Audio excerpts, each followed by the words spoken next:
dala na rin ng online on-demand viewing na ginagawa ng karamihan sa mga manonood. Ang telebisyon pa rin umano ang basehan kung nag-hit ang isang show dahil dito pa rin nanonood ang mga nasa probinsya, lalo na ang nasa liblib na bahagi ng bansa. Kaya nagkakasya na lang tayo sa mababang ratings ng karamihan sa TV shows. Noong Sabado, March 16, 2024, ay tinalo na ng lumang pelikula sa GMA7 ang Eat Bulaga at It's Showtime.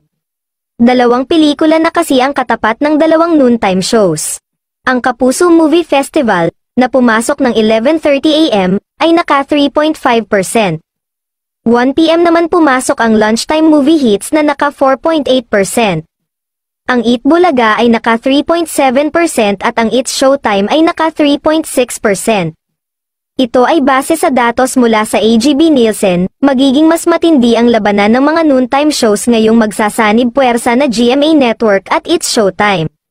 Pero kahit na ano pa umano ang pagbabagong magaganap, matatag na ang viewership ng longest-running noontime show na Eat Bulaga. Hindi basta bibitaw ang mga viewers ng EB kahit tambakan pa ng maraming sikat na artista ang makakatapat nilang programa. Pero, iba rin ang hatak ng It's Showtime madlang people, lalo pat mas lalawak ang kanilang tahanan dahil sa lawak ng coverage ng GMA Network, tiyak na aabangan ang noontime show na mapapanood na sa mga susunod na araw. Balitang sila-sila pa rin ang magkakasamang mag-host ng noontime show ngunit hindi pa sigurado kung may madagdag na Kapuso host dito.